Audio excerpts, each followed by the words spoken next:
It's time for the Blue Blows Podcast with your hosts, Alonso and Juan, Alicia Del Valle, and the babyface gimmick in the sky, Roger. BetOnline is your number one source for the NBA and NHL playoffs this season. Every stat, every matchup, and even live odds while the games are being played.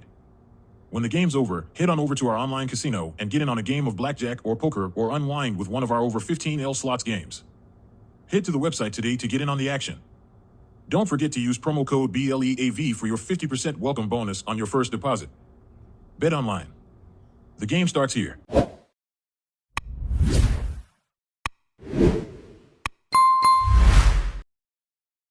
This episode has been brought to you by BetOnline. The game starts here. And joining us on the Carne Asada, making a return visit, he's one of my favorites. I love talking baseball with this guy. Now of ESPN, ladies and gentlemen, Jorge Castillo. Jorge, ¿cómo estás? Oh, yeah, man. Thanks for having me back on. It's like old times here. Yeah, so before we get into the Dodgers and the Yankees, I do just want to ask you, how is it now being back on the ESPN, back on the East Coast and working for the evil four-letter?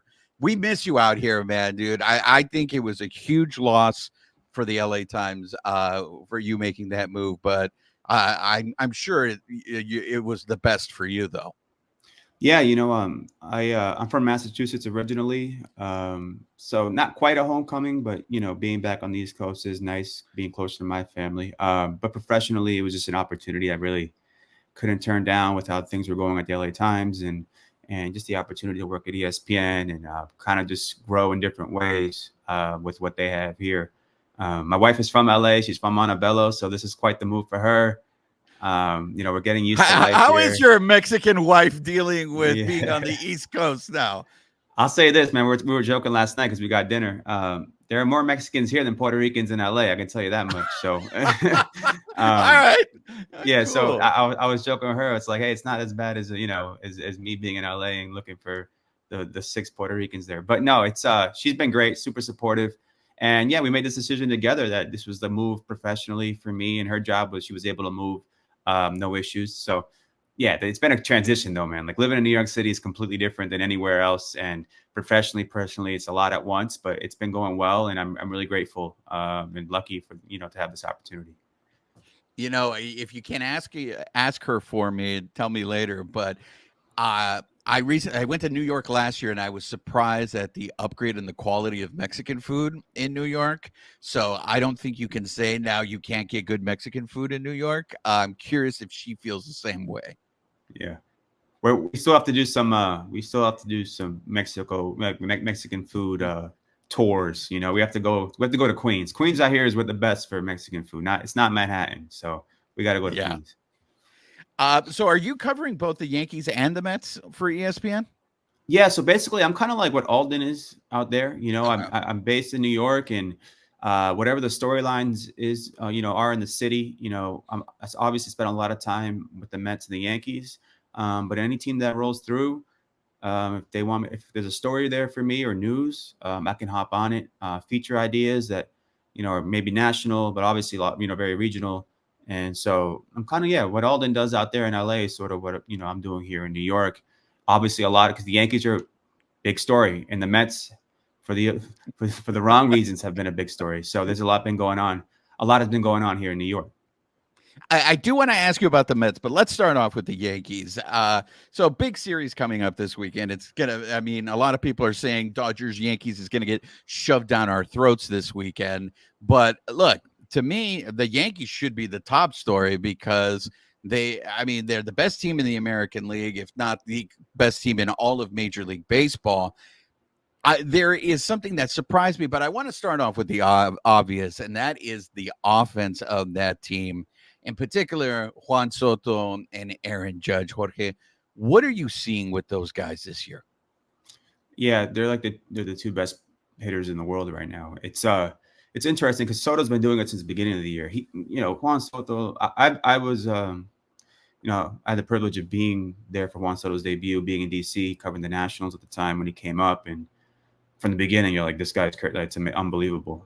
His talent, his plate discipline, his eye, his power. It's a great combination at such a young age. He's still only 25 years old. And he came, he started the season off like a guy playing for a contract, so he started off hot, from the jump, from opening day. And Aaron Judge did not. Aaron Judge had a kind of, relatively speaking, a slow start. He was still walking. He still had some power. He was hitting like in the low 200s, OPSing under 800. It was like everyone was like here in New York, we're like, oh, what's going on? And nationally as well, it's like, what's going on with Aaron Judge?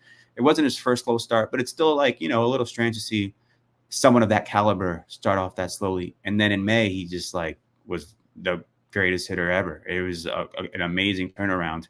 And those two guys together, I think they feed off each other. Juan Soto hit second, Judge third. Soto is like a constantly tiring sort of at bat for pitchers. He just works pitchers. He's super intense. He has that shuffle. He bangs his leg. He stares him down. He's doing all that. And, you're an 8-pitch at bat. Then, oh, wait, Aaron Judge is coming up. It's like, come on now. That's tough to deal with. And I think it's the perfect compliment to a guy like Aaron Judge. He's a left-handed hitter, super patient, like I was saying. And then Judge comes in and, yesterday he had like a bases clearing triple. Those two together, when it comes to hitting, they're just the best 1-2 punch in the majors. I know Ohtani and Betts are right up there too, but I think if you look at the leaderboard right now, they're 1-2 in everything. So it's pretty amazing to watch them every night. So I got some very upset Show Pods fans out here, especially every time they see highlights of Juan Soto. What is the difference between the Juan Soto that we saw in San Diego last year and this Juan Soto in New York? Because, yes, Aaron Judge recently has gone on a tear, and I think it's kind of overshadowed what Juan Soto has been doing. But it seemed like last year Juan Soto was getting his walks for San Diego. But in New York, it seems he's getting his walks, but he's hitting home runs. And he seems like just a much more aggressive player in New York. Is that wrong on my end to look at it that way? Yeah, so it's tough because I wasn't there every day with San Diego when he was in San Diego. So, me commenting on this, it's with that, caveat. But I do think he might have learned from his time in San Diego. Maybe he learned that he needs to be a little more aggressive. Maybe he was too passive last year. I think him returning to right field, he played left field in San Diego. He was a right fielder until he got there. So I think him returning to right field, it's a short porch in right field at Yankee Stadium, as everyone knows. It's an easier right field to play. I think that might help. I think hitting in front of Aaron Judge helps. He knows he can be more aggressive. He's going to get pitches to hit because Aaron Judge is up next. This is you do not want to face Aaron Judge or somebody on base. So maybe that's part of it as well. That's clicked in. He's like, you know what? I'm going to see more pitches over the plate. I can be more aggressive.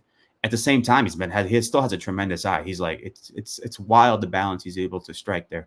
But I think it's a combination of things. I think the environment, maybe he's more, Yankee Stadium is very unique. People talk about like how Latino it is, how Dominican it is, and that's true. And he's talked about that and the roll call, and he feeds off that energy. I think that might play a role. It's a combination of factors, and I think, frankly, it's his contract year. This is his chance to show out and play well and get a team out there to give him a ton of money. And there's going to be several teams out there that watching what they're watching now. They're saying, yeah, we want this guy. This guy is the numbers are there. It's very quantifiable, but I think he also provides there are factors that you can't quite quantify. The impact he makes on a team, the swagger, the intensity that sort of trickles down to other teammates. And yeah, I think he has that in mind. He's trying to make his hit the jackpot this offseason. And based on what he's doing right now, he's going to. So the Yankees rank third in hitting in all of Major League Baseball. We know Juan Soto. We talked about what Aaron Judge is doing. Who else are we sleeping on in that Yankees lineup that we should be paying attention to? I think the biggest guy to me is Anthony Volpe. He's a 23-year-old shortstop in his second season. He was a rookie last year and made the club out of spring training to like huge pressure. He's a Jersey kid. He was born in New York City, raised like an hour from here. Parents are family huge Yankee fans. He was a huge Yankee fan, and I think there was just a ton of pressure last year on him. And from what I've been told, he had a good year he was 2020. he was 20 home runs, 20 stolen bases. He won the Gold Glove. Very good rookie year for a shortstop in New York. But obviously expectations were through the roof. He had like 209 or something. And from what I've been told, he kind of changed his swing up a little bit last year. I don't know if he was instructed to, whatever the reason is, more of an uppercut thing. And this year he's flattened it out a little bit, back to who he used to be in the minors, and back to what made him the organization's top prospect. And he's leading off now. He's been doing that for a couple of months, since like the middle of April. So he's OPSing over 800, I believe, 3 for 5 last night against the Twins. He's going to be a star, in my opinion, a shortstop that you build around. He's fast, good glove. He won the Gold Glove last year. That to me, with him, Soto, and Judge, those 3 guys at the top of the order. It's a tough top of the order. It's not the Dodgers, in my opinion, with Betts and Shohei and Freddie Freeman, but Volpe's very good. And then the other guy is Stanton's having a bounce back year. Now, it's not like, vintage Stanton when he hit like 59 home runs, whatever, in Miami, but he's having a very good year. He's healthy. He came in more flexible, more mobile after last year, which was a disaster for him. Couldn't stay healthy, hit under 200. He couldn't really run. It was, people were, all those clips went viral of him, like not being able to run around the bases and stuff. But he's hitting the ball super hard, super far when he gets a hold of them. And he's having a really good bounce back here as well. So those 2 guys, I think, are guys that really stand out to me. And Verdugo's having a really good year, hitting cleanup for them. His first year here with the Yankees, obviously. He's a free agent this winter, playing super well in left field, and having a good season at the plate. So I guess in that order, it's 3 guys that I think that are fitting in really well and doing their thing for the Yankees. So Sweet Verdugo is not pissing people off in New York like he did in Boston? Yeah, he's fit in really well. He has an energy to him, and the Yankees right now are loving that energy. I think he's fit in really well. It's a very veteran clubhouse. He's older now. I think he talked to him. He's learned from his mistakes and what he did in Boston. Even in LA, we rubbed some people the wrong way. He's coming into a clubhouse. He's trying to make his money. That's important. The Yankees have a few of those guys who are free agents this offseason, and the best motivation is, well, not the best, but a good motivator is money. So these guys are playing for the Yankees. They're playing for themselves. So that combination is good for the team. He still looks weird without the beard, though, right? He looks like a kid. Yeah, he looks like a young. He looks super young. It's always interesting when you see these guys show up, with the Yankees, and the transformation they force them to go through. So yeah, it's not. When I first saw him, I was like, "Who's this guy?" But I'm getting used to it now. I see it every day, almost every day. So you get used to it. To me, the thing that is not talked about enough with the Yankees is their pitching. I mean, they have the best pitching in terms of ERA in all of Major League Baseball. Roger, I know you want to ask him about a certain pitcher. Yeah, I mean, with the Yankees, I mean, we've heard this, for many years. The hitters, right? You have Judge and Stanton, right? And then you had Soto. The hitting's kind of always been there, but their pitching has been lacking, right, in the last couple of years. But now, I mean, well, obviously, they had, the Cy Young winner in Cole, but now you get like Luis Gil, right? Like he was hurt, right? Last year, coming back from Tommy John. Now this guy's just kind of taking the world by storm, right? What can you tell us about Luis Gil? Yeah, so he's a 26-year-old rookie. He's actually older than Juan Soto, which is crazy to think about. I think all the people that are up for the Rookie of the Year are older than Juan Soto, right? Yeah, Yamamoto is too. I saw. Yeah. So, but yeah, this guy was optioned to the minor leagues in the middle of March. I think it was March 12th. Give or take, whatever, a few days, and that was before Cole got hurt. So Cole gets hurt, and that's the only reason why Luis Gil is in the rotation. And now he's on pace. He's on track to start the All-Star game for the American League. He's best ERA in the American League. I think the stat is he has 7 starts of not giving up more than 1 run and throwing at least 6 innings, like something like that, like 7 starts like that.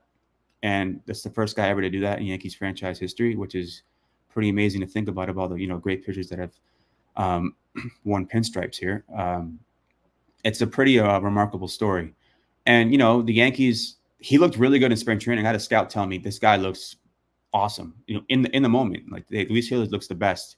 He looks like the best pitcher on the Yankees right now. But they sent him down because they had Garrett Cole and they had 4 other guys. So the plan was maybe down the line he'd have a shot. But yeah, coming off Tommy John, this is a guy they traded for Jake Cave a few years ago. From the Twins to the Twins. Well, they got him from the Twins, and yeah, it's been a great story. And it's not just him, man. Like Clark Schmidt just got hurt last week. He might miss like 2 months, but he had like a 2.52 ERA and 11 starts. Carlos Rodon had a nightmare season last year, his first year with the Yankees, and he's bounced back. His ERA is just over 3. Nestor Cortez is having a good bounce back year. Marcus Stroman is having a really good year. He signed a 2-year deal this offseason. And the Yankees always, if they stay, the problem with the Yankees last year was just health. Obviously there was some underachieving going on, but they won 82 games and they just couldn't stay healthy. Aaron Judge got hurt there at Yankee Stadium. So that included the starting rotation. Garrett Cole was one of their few bright spots. He's won Cy Young. And obviously when Garrett Cole gets hurt, we're all like, oh man, they're screwed. It's like, it's over. Like, why, how are they going to do this? And like you said, it's the best. I think it's the second best starting rotation ERA in baseball. And it's been a crazy story led by Luis Gil, who out of nowhere, man, like and also like on top of that, like his first few starts of the season, like weren't that good. I mean, they were solid, right? Like he's just walking a lot of guys. He really picked it up in the end of April and he's been on a tear since. And Garrett Cole's right on the cusp too, right? He should be back within a couple of weeks. Yeah, so I went to his rehab outing in AA 2 nights ago, Tuesday, and yeah, 3 1/3 scoreless innings, 5 strikeouts, 94-97. Afterward, he was like, "Yeah, I loved everything about that. I had more in the tank, threw 45 pitches. He's going to do another at least 2 more rehab starts before possibly returning to the Yankees. So maybe by the end of the month. And again, like the Yankees can have more. Like they won't tell you this. Like I think Aaron Boone was asked this yesterday, but like. You can have a little more patience when you have the best record in baseball. You don't have to rush your guy. The whole point here, the Yankees have created enough of a safety net or enough of a cushion where they can like look a little more. It's like, all right, well, we need this guy in October. It's what the Dodgers do a lot every year. It's like they kind of just mess around there because they know they're going to win 100 games, and they just make sure, at least try to make sure they're ready for October. And I think the Yankees can do that here with Garrett Cole. They need him for October. They don't need him for August.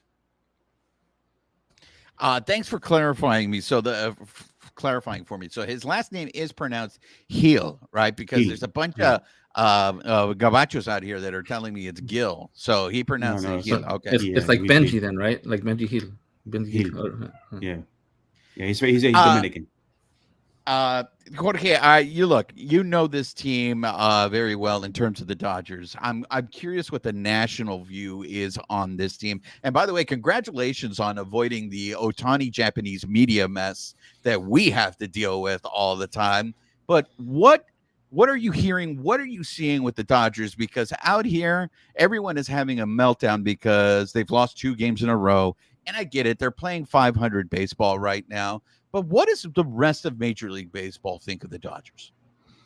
Well, I think they look at that lineup and they say, well, they have, especially with Muncy out, they have 5 guys. And after that, it's going to question mark sort of every night. And I mean, I was saying this during the offseason. I thought they had holes. Like they made the splashy signings, but they weren't creating the best baseball team, in my opinion. It took them 10 days to decide that Gavin Lux wasn't the answer at shortstop. 10 days. And then if you were that unsure about Gavin Lux, you go out and get a shortstop. And I think what Mookie Betts is doing is amazing. It's unprecedented. It's why I think he's the National League MVP at the moment, playing shortstop every day and hitting the way he has. I know it's not been the same like over the last couple of weeks, but he'll get hot again. He always gets hot like in August. I think it's remarkable. Yeah. Well, what if he couldn't do that? I mean, is Miguel Rojas your everyday shortstop, which is fine. He's a great defender. But they obviously don't want Miguel Rojas to play shortstop every day. If not, he would be. I don't understand the sort of roster construction in that regard. The outfield stuff, Chris Taylor, James Outman, Jason Hayward, those are guys you hope that one of them sticks, right? Yeah, Miguel Vargas up right now. Andy Pages had a good start. I mean, I think he's getting hot again. I think they'll figure it out with, a couple more guys to fill out that lineup. If they don't do it with the guys internally, they'll get a guy or two by the July 30th, trade deadline. They always seem to get a guy or two to help out. I think they're going to be really good. They are really good. I don't think it's going to be. No, the Max Muncy thing's interesting. I think he had a setback, right? So if he, the lineup's kind of taking a hit without him. Max Muncy he's been a very good hitter, very good home run, hitter for few years now. So they're missing him. But I wouldn't panic. These seasons this is the kind of season a lot of teams have. The Dodgers have, everyone in LA is so used to them winning 106 games or 100 games. Last year they won 100 games with a roster that we all knew they were just waiting for Shohei Ohtani. They weren't even trying to make it that good with free agents or adding guys to the deadline because they were waiting for Ohtani, and they still won 100 games. They'll be fine. I think they're going to win a ton of games.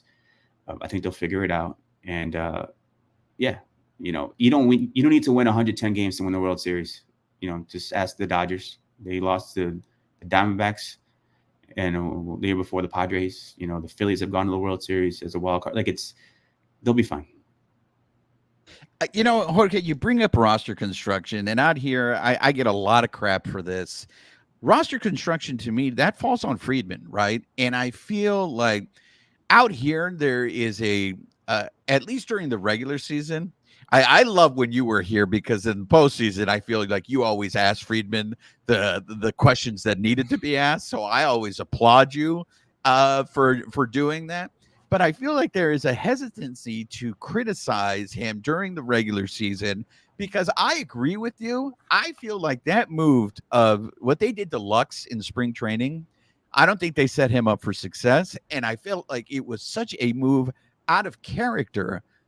Am I wrong by saying, hey, Friedman deserves some of the blame right now of what's going on with Mookie? Because everybody's just like, well, Mookie's getting worn down playing shortstop. Why doesn't he say he doesn't want to play shortstop? It's like, why would they put Mookie in that situation? Why does Mookie have to be the one? Mookie's saving their ass right now.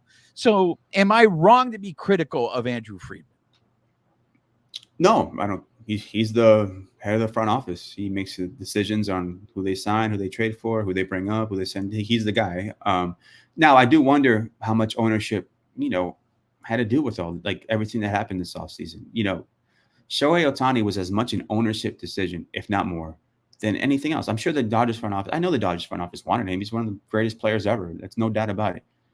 But he's not getting $700 million if he's not a gold mine, if they're not making all that money off him from Japan. I've said this multiple times. Maybe, I don't know, maybe nothing to say, but if Shohei Ohtani's Dominican or Venezuelan, he's not getting $700 million because that money's not coming from their, home country. That's just the way it is. It's economics. It's okay. They want to make money. That's fine. But that decision to me was very much he brings in a ton of money, a ton of attention. It's great for the brand. They talked about it. They want to get into Japan. They got Yamamoto. They're going to go after Roki Sasaki. They want to get into Japan. It's very much a business decision. Now on the baseball team building side, Ohtani's a great hitter. So, if he pitches next year and he returns to the guy that he was, he's worth the money. It's for the on-field and off-field sort of production, I guess, if you want to say off-field production. And then Yamamoto, maybe he figures it out. Maybe he doesn't. I mean, it's hard to say. He was so good in Japan, and the Dodgers weren't the only team that were in on him, offering him $300 million. The Yankees and the Mets were in on him, and the Dodgers really wanted him, and they got him. He wanted to play in LA. Teoscar Hernandez is a really good signing. They did a good job, great job with that one. Tyler Glass now, we'll see. Sort of been up and down recently, but it's some of it. I getting back to my point is I just wonder how much was ownership driving these decisions and how money was dealt, handed out. The Dodgers wanted Blake Snell. They did at the end. I think it was a 2-year deal they offered him. So it's interesting. Yeah, it falls. Andrew Friedman's job is to construct a roster, but he also works for somebody. So that part is something I'm interested about. Obviously, I'm not there every day. I'm not asking these questions like I would be if I were. But that's interesting to me. the business aspect of this, because I'll never forget that Ohtani press conference. The first thing I noticed is the backdrop all of a sudden had Guggenheim on the back on it. Like you never saw that before. And all of a sudden Guggenheim's name is everywhere. I mean, they're wearing it on the uniforms now. This is a very much a business decision. And I think the baseball, I don't want to say came second, but maybe it was 1B, you know? And again, I can't stress this enough, guys. I miss this guy being out here on the West Coast because he tells it the way it is. And I'm telling you, I think it's completely unfair the way Friedman would react to your questions because your questions were legitimate. And I understand that that is part of the game. But this level of accountability, I think what you're speaking about is I don't think there is accountability because the owners aren't going to fire themselves. And now Friedman has a clause in his not his Ohtani has a clause in his contract that if Friedman or the owner go, then he's gone. So where is the accountability on roster construction? I'll say that. I think Andrew Friedman is, one of the best ever to do this, to do his job. He's set the bar, so he's on top of trend, like where this game is going, has been going for over a decade now. He's amazing at his job, man. There's no doubt about it. He deserves whatever money he's making and all that. I don't know how much was who was driving what when it comes to these decisions. There was more motivation than just baseball, and I think it's hard for us to sort of decipher what was it was it 50-50, like, well, I don't know, whatever. This decision wasn't baseball only. It wasn't like Juan Soto signing. There'll be some buzz. He'll be great to for fans, and they'll sell some jerseys and whatever. But no one's thinking about wow, all the sponsorship deals we're going to get in the Dominican Republic. They're not talking because that doesn't exist. It's not a country with the money that Japan has. And he doesn't have a stranglehold on that country the way Ohtani has a stranglehold on Japan. So it's completely different. We are going to think about Juan Soto. The way we should think about Juan Soto's free agency is more as more as a baseball thing. Ohtani's was not just a baseball thing. It never was. And you could argue Yamamoto wasn't either. It's just the way it is. And it's hard for me to figure out, I don't know who, okay, it's Friedman's job to put the roster together. I don't know who's pushing, I don't know who was making the decisions and who was pushing for what and whatever else. So again, I think Andrew Friedman's great at his job. You can't deny that. The Dodgers win all the time. And just because you spend money doesn't mean you win all the time. I've been covering the New York Mets recently, and they have the most expensive payroll in baseball, and they do not win. So, it's hard to do what the Dodgers have done for over a decade now, or it's been a decade, right? With Friedman on board. So, but yeah, this team, they're based on all expectations, right? They're underachieving. That doesn't mean anything. It's June 6th. What matters is where they are November 6th. Are they happy that they won the World Series? Do they get bounced early again? Do they make a deep run? There are levels to that as well. Absolutely. So this weekend, there are going to be 3 nationally televised games. For all we're being told this is what the Major League Baseball wants. They want the Dodgers and the Yankees in the World Series. They feel this is going to bring eyeballs into the game. Jorge, I am expecting the Yankees to just steamroll the Dodgers this weekend because the Dodgers just right now are going through it in terms offensively. I mean, the nightmare that is runners in scoring position and left on base, which isn't anything new in Major League Baseball, but they're going through it. And I just think they're getting the Yankees at the wrong time. The Yankees coming off a 7-2 West Coast road trip. But in terms of how should we look at this series in terms of a success? Is it just based on ratings? If ESPN gets good ratings, if Fox gets good ratings, is this maybe Major League Baseball is right. Maybe this is what the sport needs is the Dodgers and the Yankees. You have all these superstars, Soto, Judge, Ohtani, Mookie. This is what you need to showcase Major League Baseball. Yeah, I think it's a great series for Major League Baseball. Whatever happens, as long as none of these guys get hurt, right? It's going to be great. The problem with this series is that Major League Baseball decided to do their London series the same weekend with the Mets and the Phillies. So you want to, they're dividing the attention, they're sending 2 teams across the ocean and to play second fiddle to to a series in New York. But yeah, I think this is great for Major League Baseball, and we need storylines. Storylines matter for fans and for interest and star power. That matters in every sport. We're seeing this WNBA stuff like take off because there's storylines, because people are interested in the people. The product hasn't changed from last year to this year. The actual basketball, they're just as good as they were, but there's storylines now, and people like that. That's what people, they get engaged with the people that are there, that are performing. They care about the individuals, and this series has a lot of individuals that people care about. On a national scale, this is the biggest series. These are the two teams. Everyone, if you're if you're even a casual baseball fan, you know what's going on with Shohei, or you've heard what's happening with Shohei this year, right? Or you've heard of Aaron Judge, and Soto, and Mookie Betts, and that's great. And hopefully, it's a great series. I don't know if the Yankees in a steamroll in baseball, so sort of unpredictable day to day. But it's going to be fun. There's going to be a ton of media there. You mentioned ESPN, Fox, Apple TV, I think has a game on Friday. Yeah. Every game's a primetime game. It's great. This is the kind of stuff that I look forward to. The kind of games all my family is going to watch this. All my friends are going to watch this. It's a big series, and I think that's awesome for baseball. I just wish we had more series like this, right? But it's hard to create all these stars and put them together and all that. But I think it's great, and as long as nobody gets hurt and it's good, clean baseball, it's going to be fun. And you create these storylines and create some drama, and maybe you see this in October again. You mentioned that Yankee Stadium, the Dominicans, there's a lot of Latinos in the stands out there. With Shohei coming in, I'm sure we're going to see a large Japanese contingent. Look, I know all the Mexican Dodger fans are coming out to New York this weekend. They all want to be there at Yankee Stadium.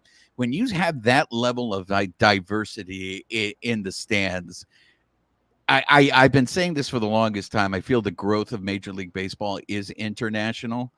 Is that time for them to just embrace it? Yeah, I think so. Major League, it's so complicated, like the growth of Major League Baseball or wherever Major League Baseball is, and people still go to these games. Dodger Stadium is full all the time. I mean, I haven't been there this year, but I imagine it's been full a lot. And when they give an Ohtani bobblehead, forget about it, man. You don't want to be there. People paying $28 for a michelada, whatever it is. Like they're going. It's very much a regional game at this point, obviously.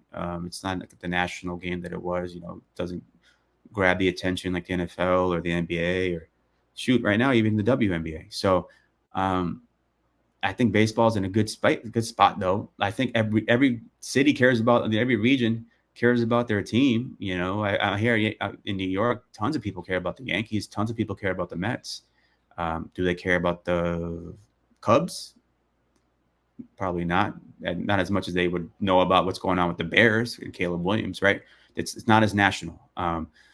Internationally, yeah, like if you go to these Latino countries, you go to PR, DR, Venezuela, like these players are the biggest stars in their countries, or some of the biggest stars in their countries, across the board, not just in sports, right? And in Japan, and from what I hear, from what I've been told, from what I've read, Shohei Ohtani is up there as maybe the biggest star in Japan. So all that stuff matters, and I just want I think it's just important to everyone talks about the marketing, but it's on the players as well to put themselves out there and create some storylines and some fun, and just have people engaged and get more people engaged. I want to switch real quick before we wrap things up, because I do want to ask you, since you're out there in New York, the Jorge Lopez situation with the Mets. Out here, there's a couple of players with the Dodgers, Andy Bacchus, that use an interpreter. And a lot was said of what the initial audio that was released with Jorge Lopez, and with them saying, oh, well, the headline said, Jorge Lopez says the Mets are the worst team in MLB. Do you know, does Jorge Lopez ever use an interpreter in his interviews? I know he's a bullpen guy, so I don't know how often he was getting interviewed. But are the Mets really at fault there? And should someone have been there to help Jorge Lopez from himself? Yeah, so this is a complicated sort of situation. I was there when all that happened, and I stayed away from sort of commenting on Twitter and giving whatever. I just tweeted what happened on the field. Then I wrote a story, and so I had never heard Jorge Lopez speak in English before he spoke that night, and I'd never been in a scrum with him before. I had talked to him before, small talk, had a long conversation one time with him in Spanish because he's from Puerto Rico. Like, we actually know some of the same people. My cousin, who's with the Cubs, who got called up recently, got sent back down recently, trains with him in the offseason. They have the same trainer. So I talked to him, and all good. I don't know. All was fine. We had a good talk. Then when all this happens, and that day was crazy for the Mets. It was, Edwin Diaz, placed on the IL right before the game started. Pete Alonso leads the game with, after getting hit by a pitch. Lopez throws his glove, ejected. There's a the players only team meeting after the game. So like we're like in there an hour after the game ends about, and Lopez is at a locker by himself at his locker, and we all surround him. And my assumption was he would have an interpreter, but later I found out he's been doing his interviews in English for a while now. And it's one of those things where you listen, and all my life I've been around, people whose first language is not English. Right. So I'm able to tell sort of, but like, I also know that there are different degrees to this. There are layers to like someone's ability to communicate in a language. Like, just because you don't speak it too well, you might be able to understand everything, or just because you speak it pretty well doesn't mean you understand. Like, there are different levels to it. So I wasn't able to judge on the spot how good his English was. It was just too much. It was too small of a sample size, if to use a baseball term there. But listening to it, I thought he said team. That's what I thought he said, because I wasn't right next to him, and his head was a little bit to the other side and whatever. I thought he said team. The silent reporter did a good job of asking for clarification, because if you're going to do this interview in English, well, that's all I've got. I was a little regretful that I didn't ask something in Spanish after the fact. But the point is that I thought he said team, so I didn't think I needed to ask him in Spanish, and he clarified it, or I thought he clarified it. Turns out I don't think he really understood the question. Turns out he said teammate. There were also, the other aspect of this is there were 3 Mets PR officials, including the interpreter, right there at the scrum. So it's not my place. I'm not getting my checks from the Mets to barge in and be like, hey, sorry, do you know what do you understand what's going on? Like, that's not my job.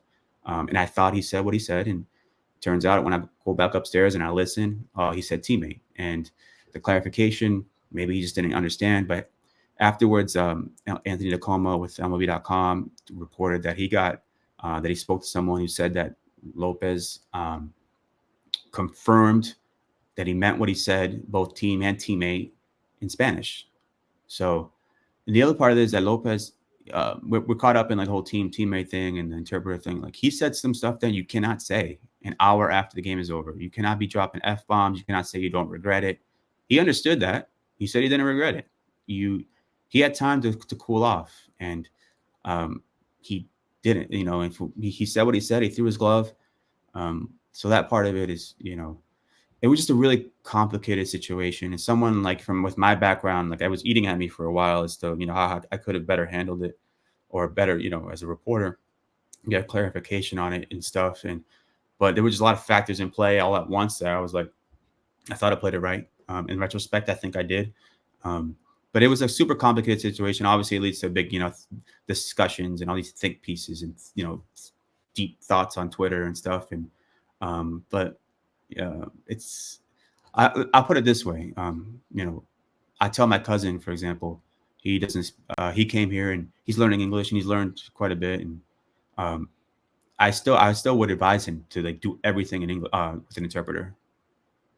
And I think that's the whole point, is to communicate your message to the media and to the fans, right? And especially in serious situations like this, like, it wasn't Jorge Lopez was talking about a good outing or getting roughed up a bit. It was a serious situation in which his job was on the line.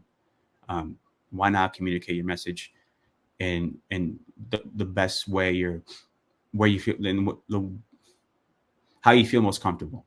And now on top of that, being in these clubhouses over the years, these guys want to learn English because they want to like fit in. It's a human thing, right? You want to fit in with your team and you want to be able to communicate. And you hear it all the time when these guys, these Spanish speakers, these Latinos do their interviews in English. Their teammates like, "Hey man, good job, man, good job. Yeah, you're learning English." Like, and that's awesome. That's great. You should strive to improve in every way as a person. But I do think there's an inherent pressure to like learn English and do your interviews in English ultimately, eventually. And I just think ultimately you should communicate however you want. I go back to the Sammy Sosa thing in front of Congress and people make fun of him. All of a sudden he didn't know English. Nah, man, like he can talk to you about hitting a home run. He's not going to talk to, in front of this formal setting. His English his Spanish is better. So he's going to do it in Spanish. Like I talk to my parents and there are times where I'm still translating. They've been in this country for 30 something, odd years. I'm still like, hey, like my mom's still, hey, I want to send this text to my boss. Can you translate it for me? It's just the way it is. They know English. Like they know English well enough to work. And, they're both teachers and stuff. But hey, like there's layers and levels to all this stuff. It's not, English or you don't, or you know Spanish, like whatever. So it was a super complicated situation. Obviously, you feel bad for Lopez. He at the moment doesn't have a job, and then you learn about your situation and over the years and stuff. So it's a touchy one. There's no anyone who thinks there's a right or wrong. I don't know. Everyone's like going after the Mets. It's just like I was in the moment. Maybe I'm not. I just think there's a lot of gray area with all this kind of stuff. It's not black or white. So. That one was tough. It was tough. That was a tough situation. Hey, look, I appreciate your candor on that because out here, Japanese media shares with us when Yamamoto and Ohtani speak that sometimes maybe things aren't being interpreted or translated the same way. And look, they speak Japanese. We don't. So we are reliant. So I appreciate the reminder there that situations aren't as black and white as they seem and that there is complication on it. Yeah, two things there. Yeah, like there's also an inherent distrust sometimes, distrust from what I hear from other reporters about like interpreters, like, oh, he doesn't interpret it correctly, or he's like watering down the questions and making them, this person is or watering down the answers. And then the other part of this is the Japanese guys. Oh, they say Ichiro spoke like really, really good English, and he never did his interviews in English. These Japanese guys come in. And good on them. They use the interpreter because they understand they need to communicate to the best of their abilities. They're not doing these press. Ohtani knows some English. You're not going to hear him do his press conference in English or a scrum in English, and that's fine. So why is the bar different for the Latino guys? Like, I just think, those guys need to look at those Japanese guys and be like, oh, here's a superstar who knows English, but you know what? He feels comfortable speaking in his language. I'm going to continue speaking in mine as well. And there will be times that I can do English, but when most of the time or whatever, when it gets serious, I'll do it in Spanish. Jorge, I can't thank you enough. You've been so gracious with your time. I love talking to you, man. You always enlighten me and give me the other point of view. Like I said, I feel you are very missed out here on the West Coast, just in terms of your coverage. But I can't thank you enough for coming back on the show. Hey, no problem, guys. Thanks for having me on. Miss being out there in LA, my wife and I, miss the weather, miss the food, miss all that good stuff out there. But I appreciate you guys having me on. And hopefully we do it again sometime. Are you going to be able to make any trips out to the West Coast to cover for Alden, or is Alden just hogging up everything? We hope to get out there at some point this summer. We'll see. Just depends on work and all that. But our plan is to spend a lot of the off season out there, with my in-laws and all that. So yeah, we'll be out there eventually, hopefully this summer. Maybe in October too. Maybe in October. Maybe in October. Yeah, exactly. Maybe in October. You never know. Jorge, where can our listeners, our viewers, read your stuff, follow you on the social medias? Yeah, so ESPN.com is where you'll find what I write. And then Jorge Castillo is my Twitter, or X, formerly known as Twitter, X account. And then Instagram as well, Jorge Castillo. There you have it. Thank you very much, Jorge. Appreciate it. Thank you, guys. This episode has been brought to you by Bet Online. The game starts here.